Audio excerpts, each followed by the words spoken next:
Hello, and welcome back to my GTNH playthrough. It is February 12th, 2026. We are over here in my space elevator that is, in fact, operational now. It's only been operational here for a few minutes, so it's not exactly cleanly wired up and stuff, but today's video pretty much just go over how we got here. Also, as you can see, it says has problems, and I'm not really sure why. I tried throwing a maintenance hatch on there. I don't know. I'm still figuring out how this whole thing works, but we'll come back to this because it took a little bit to be able to get to getting this guy operational. I know I didn't make a video yesterday, but honestly, there was a lot of downtime yesterday, which kind of worked out with the busyness at work, but we'll go through that right now. So the ultimate goal, I think the easiest way to kind of go through everything I got done is I wanted to get the space elevator operational. Any particular reason why? Not really. Well, not really so much because like I've said a few times, I'm kind of little spinning my wheels of figuring out how I want to progress forward, but I kind of sort of have a rough plan now. The overall goal, I think, for me right now is going to be able to unlock the UEV tier, which to do that, is just a straight up resource check. Infinity infrastructure needs 64 blocks. As I've showed before, even if I wanted to craft that right now, which I do want to craft it, I shouldn't say if I want to craft that right now, what we got going on is we're missing 250,000 infinity catalyst dust. And the way we were getting infinity catalyst dust is from a mixture of bees as well as summoning ritual meteors. So I figured that's not really sustainable. Plus it's manual. So if if I have a busy day at work, like the last few days, I'm not really maximizing my time because the game's just running. And obviously when that meteor runs out, it's not producing anything anymore. So I figured I might as well go for the space elevator and upgrading that. I will say just a minor shout out. I won't go into it too much. Before I kind of got on this track, I did decide to craft the Nano Forge, which is over here. This guy's a huge power draw if you use it, but it's not really doing anything for me anymore at the moment. Like I crafted the nanites. I did a stack of them just for, just to see if I could. But I mean, this requires UIV power. And then the next tier, or seemingly next tier to me, is neutronium ones, which require UMV power, which I can't do yet. I need UEV energy hatches, and then I believe I can overclock to it. Right now, this is being run by a 16 amp UHV energy hatch to double overclock me to UIV. So, yeah. This here, it's not doing anything. I also forgot to put rain protection on this the first time I built it and cratered this part, including parts of this, so I rebuilt it. I didn't roll back the server or anything. None of the parts were expensive that was lost, but it was kind of funny. I figured I knew I needed rain protection, and then I ran off to do something real quick, and I came back to a hole. These things, turns out, when they blow up, make a pretty big hole. It was my first of these type of multi-blocks blowing them up. So yeah. Anyways, like I said, then I moved my attention towards the space elevator. Now, unlocking the stuff in here that I actually wanted to use was a wee bit on the monotonous side. So to go to infinity ore, so this is the whole thing we're running for right now, is infinity catalyst ore. Come here to space mining, it says we need a Mark II module, which we hire on the Mark II module. We need the motor Mark II. Now, the motor Mark II I had actually crafted this weekend, I believe, just in the background. I've been kind of randomly crafting stuff because I wasn't sure what I wanted to do next. Another example, not to change it again, is if we go to compact, actually just have chilling in here another compact 3 Mark reactor. This one is here explicitly to throw into the research station whenever I start working towards the compact 4. I figured I would just craft it so I didn't have to wait on it in the future. But anyway, so to get this stuff, there's a few things, we look at the screen. We know we need a Mark II module, which needs the Mark II motors, which were already done. So I did have to unlock this guy. And then we also need the mining drone. Now, this, if you look at it, is the mining drone 8.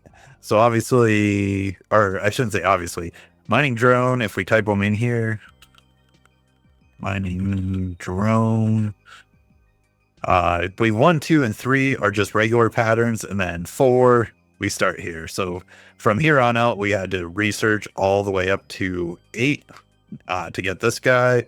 I haven't done 9 yet, just because of the infinity drill tip, but I may actually do this now, because and I'll show why now, I guess.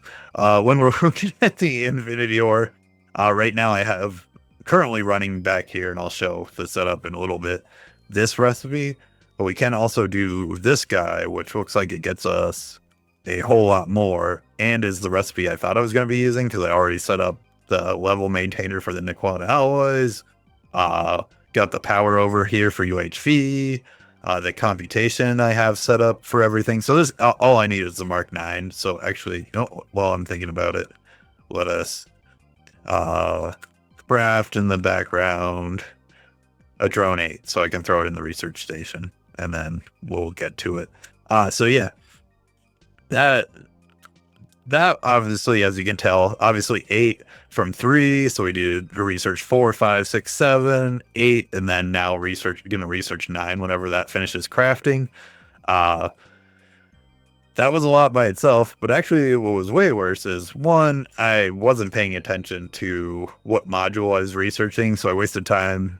I shouldn't say wasted. I got done the research for the space assembler and have one crafted, because I was just clicking on modules. So this guy's done. I assume it'll be needed for progression at some point, but I just have it now. And then on top of that, to unlock the, let's go with the, where is it? Mining module 2. You need a mining module 1, pretty obvious, but you also, from there, need to research a void miner 3, which I did not have researched yet. And if you look at this, computation, 2 million. Go up here, 3 million, 4 million. These take forever to, I believe it was 30 minutes. And then if you look at it, so sorry, I didn't mean to click out of that. We need to run this guy at 36 million EU per tick for essentially 30 minutes to unlock this research. So just to be able to unlock the researches to get this guy going, I needed to make some changes around the base. Obviously, the most basic one was I needed to up the power over here. Originally, I had this sitting with a 16 amp energy hatch, and with the set of batteries, it's set up to a 64 amp UHV to be able to handle the throughput, because I can't remember which one it is, but one of them needed somewhere of like 100 EU per tick in this, and that is actually more power than I could produce at the time. So I also had to, just to be able to do the researches to get this guy unlocked, I had to do a pretty big power upgrade, which ultimately ended up being easier than I thought and probably should have been doing for a while, in all honesty. I kind of feel like this will end up getting nerfed because it's such a big power boost. It's kind of crazy. But basically what I did is I increased how much, or increased the catalyst I use for the Niquata fuel. So before I was using molten Niquata, which I wonder if it actually shows molten attack. Does it show the value for that? No. Basically, molten Niquata, if you put it in there, and you can see I have 3,000 cells of that, and I've made some large titanium cells, which I hadn't done up to this point. I've just been using normal cells. But basically, you use this to times the fuel output of the Niquata refinery by 4. However, if you use the atomic catalyst, right here, it actually times it by 16. So like my one that was running on Mark II now runs at 100 million EU per tick, and the one that Merc's on Mark III goes at 104. So before we go over there and just kind of show that real quick, the only thing you need though, so to make atomic separation catalyst, you actually need to. This recipe is only here for some reason you grind up your separation. Like you can't make the dust directly. You actually have to use this recipe, which is the aruндum plate, the raw separation, and this. At some point, I will set up a passive line just to make sure I don't ever run out of this stuff. For the moment, I just crafted a huge batch of this stuff, which is still, I believe, running. Yeah, we're still running. And it's just set up in a pattern over here to these 4 pyro ovens. And it does get made pretty fast. Like, I'm not too worried about running out of it. So we got those pyrolyzed ovens set up to make that stuff. And then if we come over here,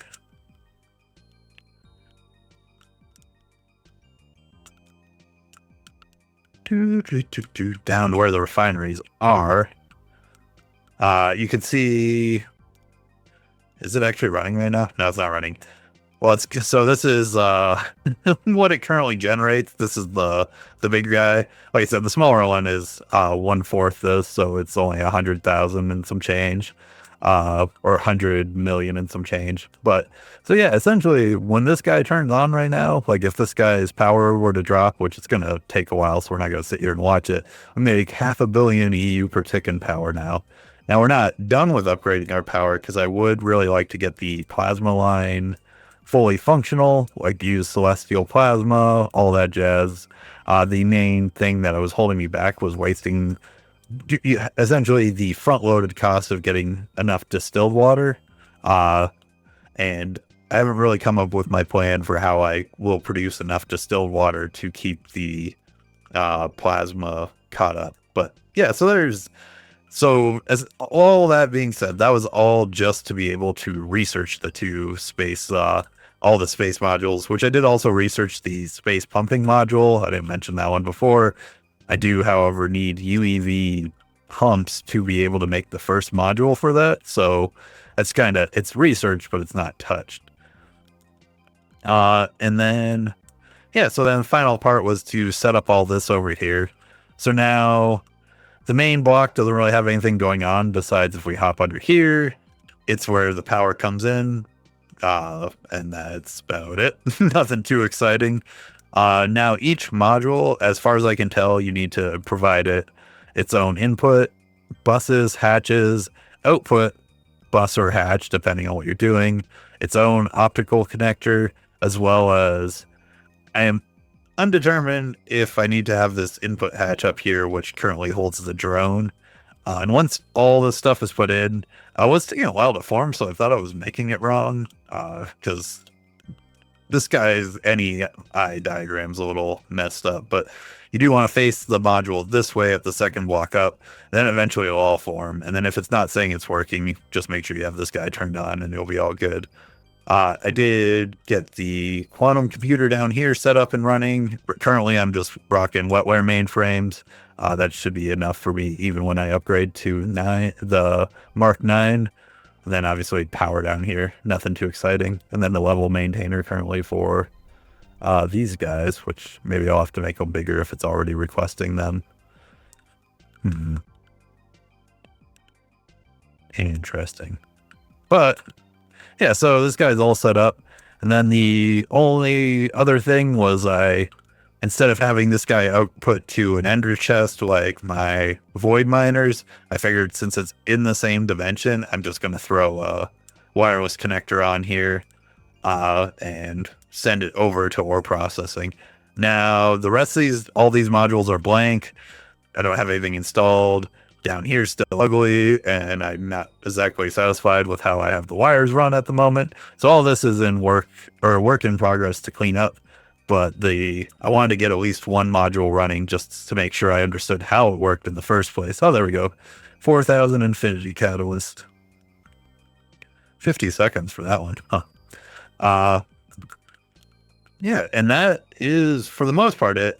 There are random little things I've done around the base. Like I said, one I thought of that I didn't show off the other day, but I actually set up this weekend. It's kind of Why is this not running?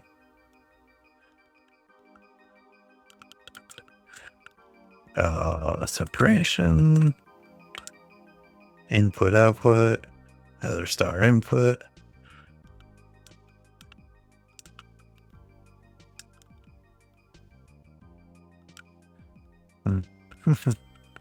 Oh, it's just lagging out for some reason. Weird. Anyways, all this is right here are, this guy's making magma cream balls. Like, it's just, what's funny about, so, sorry, quick story. So basically, over the weekend, like I said, I was crafting a ton of big stuff. So this whole setup is just from what was in NEI. It was not originally how I envisioned it. Originally envisioned having a mixer over here for this block. And then I changed my mind to a bunch of single blocks because they would all more than keep up with this part of the operation. And then I ended up having to build an LCR, not build the mixer, and use different power tiers for all this stuff because I had so many big things crafting, I couldn't craft any small things. I was just too jammed up with what was going on. But again, so this setup is just making myself nether stars perpetually, and it's something real in reality I should have done like way back. As soon as I had a source of Salus Mundus, I should have been doing this. But basically what we got going on is this mixer is making us null catalysts, which come into here. And then this guy is making us nether stars from the catalyst, as well as, I can't remember, I'm already freaking, I fell off. Too much cramp stuff over here. What else? I can't remember what else. Oh yeah, there's null catalyst.